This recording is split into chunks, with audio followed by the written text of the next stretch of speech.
तो hello guys, welcome to my channel. और आज हम पढ़ने वाले हैं बायोमोलिक्यूल्स, जो काफी ज्यादा लोगों को प्रॉब्लम करती है। तो चलिए शुरू करते हैं, देखते हैं कि क्या है बायोमोलिक्यूल्स में। सबसे पहले जो कार्बोहाइड्रेट में बहुत पहले के जमाने में लोगों ने बोला कि कार्बोहाइड्रेट का एक फॉर्मूला आता है। उन्होंने बोला क्या फॉर्मूला आता है? तो उन्होंने बोला कि कार्बोहाइड्रेट का फॉर्मूला होता है ये। ठीक है। फिर उन्होंने बात की कि भाई एक प्रॉपर हमको डेफिनेशन बता दो। ठीक है, कार्बोहाइड्रेट की। अब काफी दो चीजें हो गई थी कि ये जो फॉर्मूला है वो जो है वो हर एक कार्बोहाइड्रेट में फिट हो रहा था, लेकिन वो रैमनोज मतलब रैमनोज में फिट नहीं हो रहा था। ठीक है, रैमनोज में फिट नहीं हो रहा था।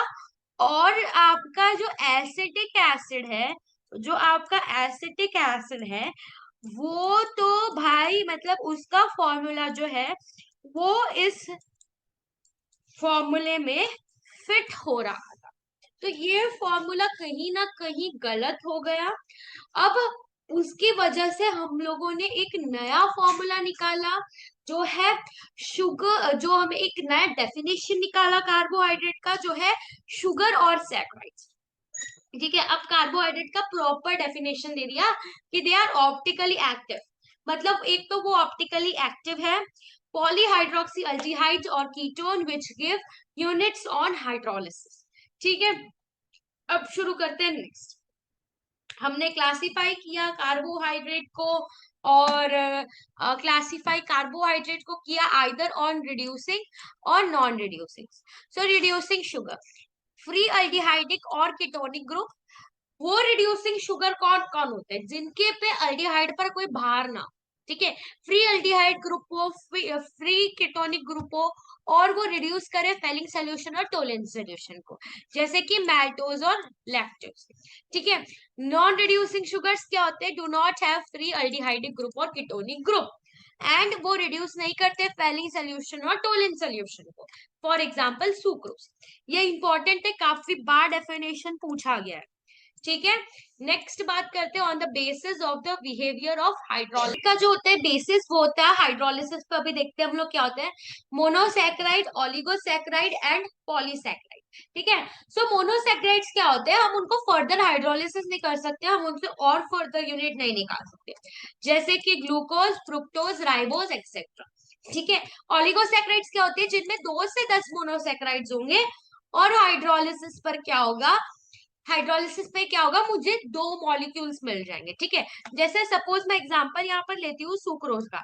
जैसे आपको पता है, अगर आपने पहले ये चैप्टर पढ़ा होगा, तो सुक्रोज क्या यील्ड करता है? सुक्रोज यील्ड करता है आपका ग्लूकोज, और एक होता है आपका फ्रुक्टोज। ठीक है, एक होता है फ्रुक्टोज। तो हम इसका फर्दर यूनिट बना सकते हैं।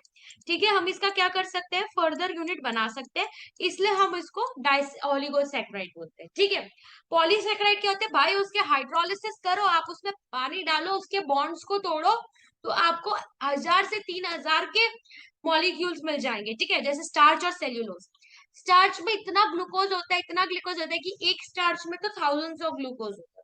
ठीक है, क्लियर। चलिए अब शुरू करते हैं हम लोग, मोनोसेक्राइड्स के बारे में पढ़ना शुरू करते हैं। ठीक है, सो मोनोसेक्राइड सबसे पहले glucose, it is an aldohexose, उसमें 6 कार्बन एटम्स होते हैं और एक अल्डिहाइडिक ग्रुप होता है। ठीक है, यहाँ पर आप ग्लूकोज की शक्ल एकदम अच्छे से याद कर लो। ठीक है, यहाँ पर है डी प्लस शुगर। ये मैं आपको बताऊंगी ये डी प्लस शुगर क्या होता है, डी प्लस ग्लूकोज क्या होता है, पायरेनोज क्या होता है, ये सब मैं आपको समझाती हूँ अभी। ठीक है, एक ब्लैंक स्लाइड पे समझा दूंगी। अब यहाँ पर देखिए, यहाँ पर CHO है, एक तो यहाँ पर अल्डिहाइडिक ग्रुप रहेगा, OH राइट साइड में, एंड H आपका लेफ्ट साइड में, फिर OH, H, OH, OH और H। यहाँ पर ये आपका ग्लूकोज का पूरा स्ट्रक्चर है। ठीक है, ये है अल्फा डी ग्लूकोपाइरेनेस, और ये है बीटा डी ग्लूकोपाइरेनोज। ठीक है, अब ये अल्फा क्या है, ये बीटा क्या है, ये डी क्या है, ये प्लस क्या है, इसे मैं समझाती हूँ। आपका एनसीईआरटी में कैसा है। ठीक है, सबसे पहले यहाँ पर आपको ग्लिसरल्डिहाइड दिया रहता है, और यहाँ पर ग्लिसरल्डिहाइड माइनस, और ये प्लस। माइनस और प्लस का क्या मतलब होता है? अगर प्लस है तो आपको ये पता होना चाहिए कि जो हमारा OH ग्रुप है वो राइट साइड पर है, प्लस क्या सिग्निफाई करता है कि जो हमारा OH ग्रुप है वो राइट साइड है, ठीक है, और वो डी ग्लिसरॉल्डिहाइड है, ठीक है। डी फॉर प्लस, मतलब राइट साइड पर आपका क्या रहेगा, OH रहेगा, ठीक है।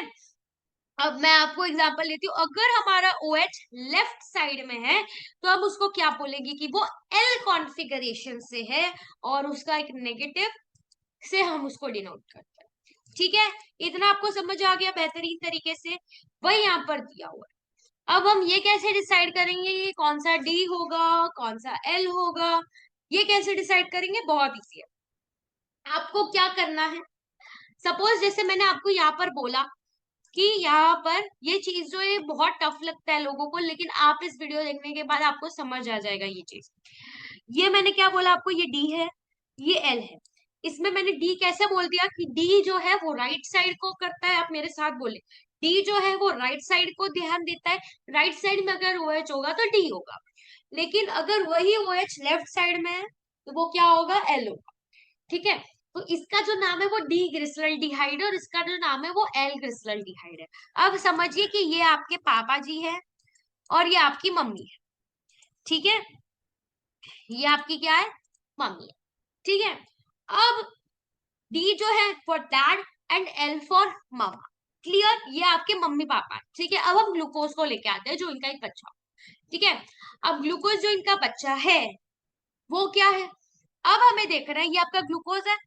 अगर ग्लूकोज का जो लास्ट, जो ये वाला कार्बन है, जो ये वाला कार्बन का जो ये हाइड्रोक्सिलिक ग्रुप है, अगर वो राइट साइड है तो वो क्या होगा, जी, और अगर वो लेफ्ट साइड होता क्या होगा, एन। क्लियर, आपको ये बात समझ आ रही है कि अगर ग्लूकोज का लास्ट जो है, ये जो लास्ट है, ये जो लास्ट है, वो अगर राइट साइड होगा तो वो डी होगा, और अगर वो लेफ्ट साइड होगा तो वो एल होगा, ठीक है। कई बार ऐसा भी होता है कि वो दिखाता तो मैं तो डी हूं, लेकिन वो बिहेव एल की तरह कर, जैसे आप में भी होता है कि आप दिखते तो मम्मी की तरह हो पर हरकतें आपकी पापा की तरह होती है, तो वैसे ही इधर पे भी चक्कर है। तो अगर डी राइट साइड में है तो, अगर OH राइट साइड में है तो वो डी कॉन्फ़िगरेशन होगा, और अगर OH लेफ्ट साइड में है तो वो LIVO या फिर एल कॉन्फ़िगरेशन। इतनी बात आई होप आप लोगों को क्लियर हुई होगी इस एग्जांपल से, ठीक है।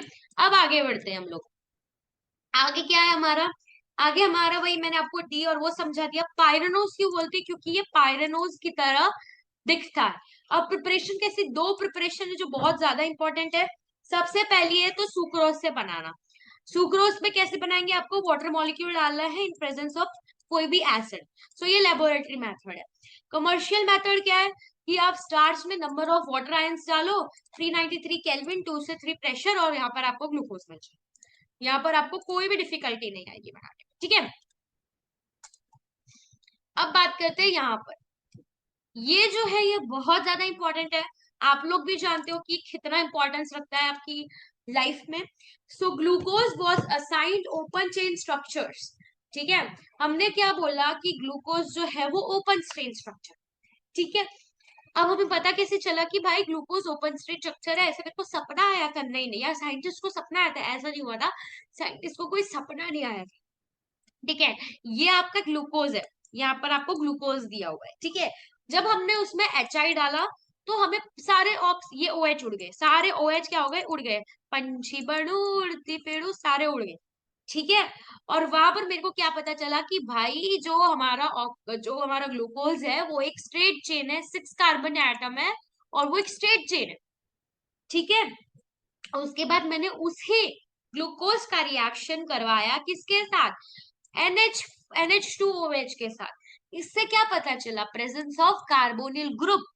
तो यहाँ पर क्या हुआ, ये जो O था, आपने अल्डिहाइड ऑलरेडी पढ़ लिया है, तो यहाँ पर ये आ जाए, क्लियर, ठीक है, गुड। चलिए अब नेक्स्ट क्या किया हमने, उसका HCN के साथ रिएक्शन करवाया। HCN क्या करेगा, यहाँ पर जाकर बॉन्ड करेगा। इससे भी हमें पता चला कि ये जो है कि कहा भाई, इस ग्लूकोज में कहीं ना कहीं कोई तो कोई कार्बोनिल ग्रुप है जो HCN के साथ भी रिएक्ट कर, ठीक है, getting me, okay. Am I clear?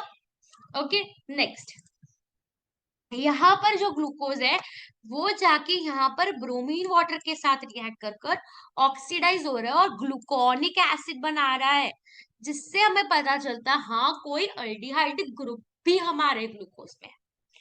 ठीक है, जब हमने एसिड एनीहाइड्राइड से रिएक्शन करवाया तो हमें पता चल रहा है वहां कोई OH ग्रुप भी है जो रिएक्ट कर रहा है। ठीक है, क्लियर? उसके बाद जब मैंने NHNO3 के साथ रिएक्शन करवाया तो ये भी बता रहा है कि प्राइमरी एल्कोहलिक OH ग्रुप है, यहाँ पर ये सैकेरिक एसिड बना रहा है, OH OH दोनों ऑक्सीडाइज का। क्लियर? इतना बैठ गया दिमाग में आपको? चलिए अब नेक्स्ट करते हैं। ठीक है, बात करते हैं केमिकल रिएक्शंस की।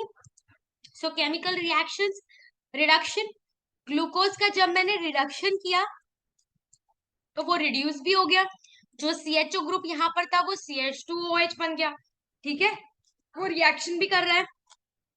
उसके बाद जब मैंने ग्लूकोज को फेलिंग सोल्यूशन के साथ रिएक्शन किया तो ग्लूकोनिक एसिड बना, मतलब वो ऑक्सीडाइज हो गया। ग्लूकोनिक एसिड क्या होता है, यहाँ पर जो होता है, जैसे मैं अगर यहाँ पर ग्लूकोनिक एसिड आपको बता दूं तो ये रहा आपका ग्लूकोनिक एसिड। ठीक है, यहाँ पर COOH आ जाता है, तो ग्लूकोनिक एसिड और Cu2O को रेड प्रेसिपिटेट दे रहा है। ठीक है, ग्लूकोज टोलेंस रिएजेंट भी दे रहा है। ठीक है, अब उसके बाद यहाँ पर CH3Cl पेंटा एसिटेट अल्फा और बीटा फॉर्म भी दे रहा है, और यहाँ पर ड्यू टू, यहाँ ये तो है जो आपका ड्यू टू CHO ग्रुप है, और ये जो है वो ड्यू टू OH ग्रुप है। ठीक है, अब बात करते हैं हम लोग फ्रुक्टोज की। फ्रुक्टोज क्या होता है? Ketohexose has its contains 6 carbon atoms and ketonic group. आपने देखा होगा कि ग्लूकोज का भी यही फॉर्मूला रहता है, फ्रुक्टोज का भी यही फॉर्मूला है, पर यहाँ पर एक कीटोनिक ग्रुप होता है। ठीक है, यहाँ पर CH2OH ऊपर रहेगा, 3 यहाँ पर नीचे रहेंगे, और यहाँ पर ये ग्रुप और यहाँ पर ये ग्रुप रहेगा। ठीक है, यहाँ पर अल्फा डी फ्रुक्टोज और beta D fructose. Alpha D beta D कैसे पता करूं कौन अल्फा है कौन बीटा है? तो अल्फा में हमेशा OH नीचे रहता है, बीटा में हमेशा OH ऊपर होता है। ठीक है, सिंपल, कौन कर लोगे डिस्टिंग्विश आएगा तो। अब म्यूटेरेटेशन। ठीक है, म्यूटर rotation, the change in specific rotation of an optically active compound with time to an equilibrium। हमने क्या कर दिया, एक स्पेसिफिक रोटेशन पे ऑप्टिकली एक्टिव कंपाउंड को उसका म्यूटेशन ही बदल दिया, उसका रोटेशन बदल दिया, अल्फा डी ग्लूकोज से बीटा डी ग्लूकोज बना दिया, उसको क्या बोलेंगे, म्यूटा रोटेशन। ठीक है, अब ये जो इम्पोर्टेंस बढ़ जाती है ना इसकी, कुछ ज्यादा ही बढ़ जाती है, इसको तो एकदम मैं अच्छे से पढ़ाऊंगी आपको। ठीक है, सुक्रोज डाइसैकेराइड है, क्या क्या देता है, alpha D glucose and beta D fructose. C1 जो होता है वो आपका ग्लूकोज का होता है, और C2 जो होता है, C2 जो दूसरा कार्बन होता है आपका फ्रुक्टोज, वो रहता है। और ये एक नॉन रिड्यूसिंग शुगर है, जो हमने पहले ही पढ़ लिया था। पहले पढ़ा था या नहीं पढ़ा था? बिल्कुल पढ़ा था। मैल्टोज डाइसैकेराइड होता है, अल्फा डी ग्लूकोज ही मिलता है हमें सिर्फ। ठीक है, सिर्फ हमें अल्फा डी ग्लूकोज मिलता है यहाँ पर, है ना, हमें क्या मिलता है, सिर्फ अल्फा डी ग्लूकोज मिलता है। यहाँ पर C1 और C4 का लिंकेज होता है, C1 glucose and C4 glucose. मेल्टोज में तो सिर्फ ये रहता है, और ये रिड्यूसिंग है। ठीक है, अब यहाँ पर लैक्टोज डाइसेक्राइड है, बीटा डी गैलेक्टोज है एंड बीटा डी ग्लूकोज है। ठीक है, वहां पर क्या होता है, beta D galactose and beta D glucose, सब बीटा बीटा होते हैं। C1 गैलेक्टोज एंड C4 होता है ग्लूकोज का, और ये रिड्यूसिंग है। ये लर्न करना बहुत ज्यादा इंपॉर्टेंट है बच्चा, ये पूरा इंपॉर्टेंट है, इसको पूरा अच्छे से रट लेना। स्टार्च क्या होता है, अमाइलोज और अमाइलोपेक्टिन। अमाइलोज जो होता है उसमें C1 C4 ग्लाइकोसिडिक लिंकेज होती है अल्फा डी ग्लूकोज की, और अमाइलोपेक्टिन क्या होता है उसमें C1 C4 लिंकेज तो होती है, पर C1 और C6 के बीच में क्या होता है, ब्रांचिंग होती है, ये भी नॉन रिड्यूसिंग है। और एक और बात बता दूं कि अमाइलोज जो होता है वो वाटर सोल्यूबल होता है, पर amylopectin is not water soluble. ठीक है, अब बात करते हैं सेल्यूलोज, जो एक पॉलीसेक्राइड है जो सिर्फ बीटा ग्लूकोज का बना हुआ है, C1 और C4 का ग्लूकोज होता है, ये भी नॉन रिड्यूसिंग है। ग्लाइकोजन अल्फा डी ग्लूकोज का बना है, C1 C4 लिंकेज है, नॉन रिड्यूसिंग।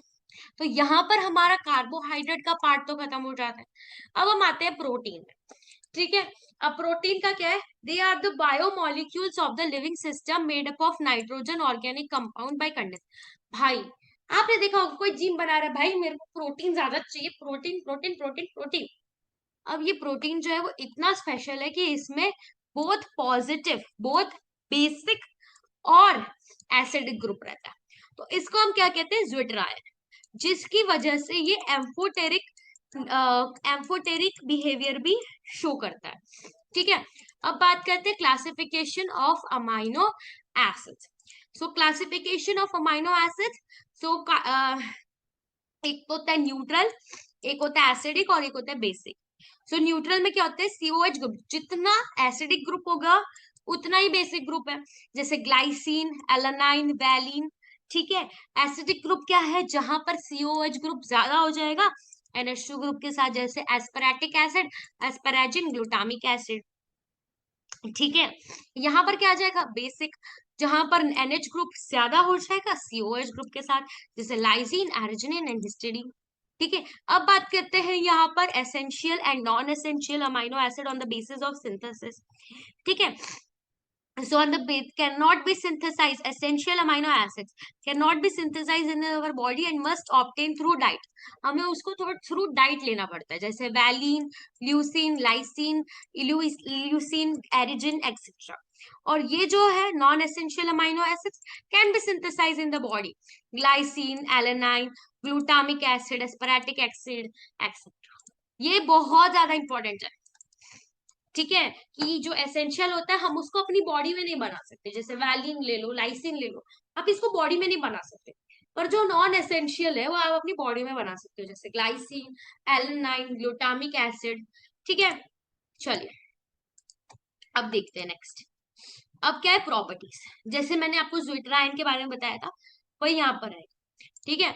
तो properties, in aqueous solution the carboxylic group can lose a proton and amino group can accept a proton। जब H2 या फिर aqueous solution होगा वहां पर जो COH होगा वो एक प्रोटॉन दे देगा, मतलब H प्लस दे देगा, और NH2 क्या करेगा, उसी H प्लस को क्या करेगा, गेन कर लेगा। ठीक है। उसी H प्लस को क्या कर लेगा, गेन कर लेगा। तो वही चीज दे रखी है यहाँ पर। ठीक है। And this is neutral but contains both positive and negative charge. Clear. Okay.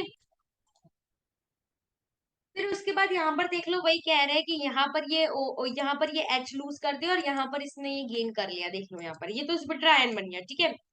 Now since this form salts with acid as well as with base, so they are similar to primary amines and carboxylic acids. Clear? ठीक है। अब बात करते हैं यहाँ पर iso electric point आपको नहीं है, आपको बुक में नहीं दिया हुआ है, टोटली ऑप्शन अगर आप पढ़ते हैं। ठीक है। The pH at which the dipolar ion exists as neutral ion, positive or negative ion is equal and it does not migrate to either electrode, तो it is called as isoelectric point. ऐसा pH जहां पर ज्विटरायन में पूरा neutral हो जाए ज्विटरायन, ठीक है, ना कोई इधर से माइग्रेट करे ना उधर से माइग्रेट करे, वहां पर हम आइसो इलेक्ट्रिक पॉइंट बोलते हैं। ठीक है। The amino acids have least solubility in water at high electric point which helps them in their separation. Except glycine, all other naturally occurring amino acids are optically active because they contain chiral and asymmetrical carbon. Glycine के अलावा जितने भी सारे protein है वो सारे optically active protein है। ठीक है। They exist in DL and form, और एल फॉर्म बहुत ज्यादा होता है। और अगर आप किसी भी प्रोटीन का हाइड्रोलिस करोगे, उसको पेप्टाइड बॉन्ड तोड़ोगे तो आपको अल्फा अमाइनो एसिड ही मिलेगा। ठीक है। अब बात करते हैं peptide and their classification. The bond form between the two amino acids by the elimination of water molecule is called as peptide और बॉन्ड लिंकेज। यहाँ पर देखो, यहाँ पर ये वाटर का मॉलिक्यूल का लॉस्ट हो रहा है तो वहां पर एक बॉन्ड बन रहा है, तो उस बॉन्ड को हम क्या बोलेंगे, पेप्टाइड बॉन्ड बोलेंगे। ठीक है। और यहाँ पर देखो, the product form by the linking of amino acids by peptide linkage are known as peptides. Peptides are further divided into di, tri, tetra upon the number of जितने, it contains anywhere between 2 to 10 amino acids. Structures with more than 10 amino acids are known to be polypeptide, where R and R naught may be same or different. A polypeptide have 100 amino acid residue having molecular mass higher than that of the अगर 10,000 1,000 use से ज्यादा मास हो गया तो हम उसको क्या regard करेंगे कि वो तो भाई अब आपका प्रोटीन बन चुका है। Now classification of protein on the basis of molecular structure. Fibrous protein मतलब एक दूसरे के ऐसे पैरेलल रहे, ऐसे पैरेलल रहे, ठीक है। They are held together by hydrogen and sulphide bond, इनके बीच में हाइड्रोजन और डाइसल्फाइड बॉन्ड होगा, ठीक है। ओके, ये जो है ये इनसोल्यूबल है पानी में, बिल्कुल पानी में घुलते नहीं है, ठीक है। कैरेटिन एंड मायोसिन, ठीक है। Globular protein results when the polypeptide chain coil around two the three dimension, जैसे पूरा कॉइलिंग रहती है, यहाँ पर स्पेरिकल शेप का रहेगा, ऐसे कॉइल रहेगा, ये सोल्यूबल है, ठीक है, ये सोल्यूबल है। For example insulin and albumin, albumin आपके एग में रहता है। अब प्राइमरी स्ट्रक्चर जो होता है वो आपको सीक्वेंस बताना है अमाइनो एसिड्स का, ठीक है, कि किस सीक्वेंस में आपका अमाइनो एसिड रखा गया। Secondary structure is due to the folding of the peptide chain, और ये दो तरह का होता है, एक होता है alpha, these coils are stabilized by hydrogen bond between carbonyl oxygen of first amino acid and the fourth amino acid, ठीक है। सो कार्बोनिल बॉन्ड हाइड्रोजन बॉन्ड होता है किसके बीच में, carbonyl oxygen of first amino amide, and beta pleated sheet structure is formed when hydrogen bonds are formed between the carbonyl oxygen and amide hydrogen of two or more adjacent polypeptide chain. So hydrogen bond यहाँ पर इसके ये अलग अपना plated chain होगा, ये अपना अलग प्लेटेड चेन होगा, तो इनके बीच में भी क्या बन जाता है, इनके बीच में भी हाइड्रोजन बॉन्डिंग कहीं ना कहीं हो जाती है, ठीक है। So the bonding in a beta pleated sheet structure is intermolecular hydrogen bonding. This structure is not planar but is slightly pleated. ठीक है, silk fibroin is rich in beta pleated. तो यहाँ पर आप देख सकते हैं ऐसे कॉइलिंग रहती है, ठीक है, यहाँ पर कॉइलिंग, यहाँ पर ये तो मायोसिन है, ये अल्फा रहता है, और यहाँ पर ये बीटा एक दूसरे से ये देखो हाइड्रोजन बॉन्ड बनाकर बैठे हैं, सिल्क प्रोटीन, ठीक है। अब बात करते हैं next, tertiary structure. Okay, so tertiary structure, it represents overall of the polypeptide chain, further folding of the secondary structure and the bond responsible for such are hydrophobic interactions, ionic interaction, van der Waals forces, disulfide bond, और यहाँ पर एक और का नाम नहीं दिया है वो मैं लिख देती हूँ, इलेक्ट्रोस्टैटिक फोर्स भी यहाँ पर काम आता है, ठीक है। So tertiary force, further coiling कर रहे हो सेकेंडरी का, आप उसको क्या करोगे, tertiary structure. The spatial arrangement of the subunits with respect to, और फर्दर कर रहे हो आप तो उसको वो करोगे। अब ये बहुत इंपॉर्टेंट टॉपिक है जो है denaturation. When a protein is in its native form, और अगर आप उसको उसके टेम्परेचर में चेंज कर देते हो, आप उसका पीएच चेंज कर देते हो, हाइड्रोजन बॉन्ड को डिस्टर्ब कर देते हो, उसकी वजह से क्या होता है, ग्लोब्यूलर जो प्रोटीन होता है वो गेट अनकॉइल, मतलब वो खुल जाता है, एंड प्रोटीन जो होता है उसकी बायोलॉजिकल एक्टिविटी चली जाती है, और इसी को हम क्या कहते हैं, डीनेचरेशन ऑफ प्रोटीन। तो अगर आप उसका पीएच चेंज कर रहे हो, आप उसको टेम्परेचर पे ऐसे लेके जा रहे हो, तो वहां पर आपका क्या हो जाता है, कई हद तक वो अपना जो उसका जो शक्ति होती है, जो उसकी बायोलॉजिकल एक्टिविटी होती है वो खो जाती है, ठीक है। The denaturation causes change in secondary and tertiary but primary structure remains intact, ठीक है। सेकेंडरी चेंज हो जाएगा, टर्शियरी चेंज हो जाएगा, पर प्राइमरी चेंज नहीं होगा। Coagulation of egg white on the boiling, curdling of milk, formation of चीज, ये सब क्या हो रहा है, आप उसमें प्रोटीन को डीनेचर कर, प्रोटीन का आप उसको खत्म कर। नाउ एंजाइम्स, अब enzymes, the enzymes are biocatalyst product produced by living cells which catalyze biochemical reaction. Enzymes are naturally occurring simple or conjugated protein. Basically इनका काम क्या क्या होता है, एक्टिवेशन एनर्जी को नीचे कर देना, इनका काम क्या होता है, एक्टिवेशन एनर्जी को इतना गिरा देना कि एक्टिवेशन एनर्जी उनके पाउच में, ठीक है, एक्टिवेशन एनर्जी को गिरा देने का, ठीक है। इनका काम रहता है या तो फिर मैं स्लो कर सकता हूँ प्रोसेस को, या तो फिर मैं प्रोसेस को फास्ट कर सकता हूँ, ठीक है। अब नेक्स्ट इसी पे हम बढ़ते हैं जो है आपका हार्मोन्स। सो हार्मोन्स क्या होते हैं, hormones they are the molecules that access a intercellular messages and are poured directly into the blood stream of the endocrine system. Endocrine gland से कुछ भी पर्टिकुलर हार्मोन निकलता है, कुछ भी पर्टिकुलर मैसेज निकलता है, हम उसको क्या बोलते हैं, हार्मोन्स बोलते हैं। हार्मोन्स कितने तरह की होती है, स्टीरॉइड्स, स्टीरॉइड्स मतलब ईस्ट्रोजन एंड प्रोजेस्टेरोन जो आपके रिप्रोडक्टिव हेल्थ में काम आती है। Polypeptide, insulin and endomorphin. Insulin is produce by pancreas. Now amine acid derivative epinephrine, norepinephrine, ये आपके एड्रिनल ग्लैंड से प्रोड्यूस होते हैं। ये आपका एड्रिनल ग्लैंड प्रोड्यूस करता है और ये होता है आपके किडनी के जस्ट ऊपर। ठीक है, चलिए अब शुरू करते हैं। नेक्स्ट जो है आपका विटामिन। अब विटामिन क्या है? Vitamins, they are complex organic molecules which cannot be produced by the body and must be supplied in small amount in diet to carry essential metabolic reaction which are required for normal growth and maintenance of the body. ये जो है वो हमारी body में synthesise बिल्कुल भी नहीं होता है। ये हमें स्मॉल अमाउंट से डाइट से हमें लेना पड़ता है ताकि हमारा नॉर्मल ग्रोथ हो, मेंटेनेंस हो हमारी। ठीक है, now water molecular vitamin soluble in water must be supplied regularly in diet. Water soluble कौन होगा? बीटा, जो बी और सी, ये जो दो होते हैं ना, ये वाटर soluble होते हैं, विटामिन बी और विटामिन सी। ठीक है, ये इसको हम एस्कॉर्बिक एसिड भी कहते हैं। और एक्स्ट्रा इंफॉर्मेशन बता रही हूँ। Fat soluble vitamin A, D, E and की। अब मैं के बारे में आपको बता दूं, ये हेल्प होता है क्लॉटिंग में। ठीक है, ये हेल्प होता है क्लॉटिंग में। और जो आपका ए होता है वो हेल्प होता है विजन में। ठीक है, हम बोलते हैं जिनकी आंखें कमजोर है तो आप विटामिन ए के प्रोडक्ट्स लें। ठीक है, डी जो होता है आप उसको जानते हो, आपको उससे कैल्शियम के हेल्प करता है एब्जॉर्प्शन के लिए। ठीक है, और ये मेनली रिप्रोडक्टिव ऑर्गन से, ई जो है आपका मेनली रिप्रोडक्टिव ऑर्गन से लीड करता है। नाउ डेफिशिएंसी ऑफ वन और मोर क्रिएटिन, इसमें क्या हो जाएगा आपको? Vitaminosis will by excess intake of vitamin causes hypervitamin. ये टोटली एक्स्ट्रा आपको यहाँ पर ज्ञान दे दिया गया है। आप पढ़ना चाहे आप पढ़ सकते हैं, आपको नहीं पढ़ना तो आप नहीं पढ़ सकते। ठीक है, अब न्यूक्लिक एसिड्स पे आते हैं, जो मेरा बहुत फेवरेट पार्ट है बायोमोलिक्यूल्स का। मुझे सबसे ज्यादा पसंद यही पार्ट है कि nucleic acids. By nucleic acids are the polymer of nucleotides. Nucleic acid किसके बने होते हैं? न्यूक्लियोटाइड के बने होते हैं। अब न्यूक्लियोटाइड क्या होता है? न्यूक्लियोटाइड बना होता है तीन चीजों का। एक तो होता है पेंटोस शुगर। ठीक है, पेंटोस शुगर, एक शुगर रहेगा पेंटोस। ठीक है, जैसे ये मेरा पेंटोस शुगर है।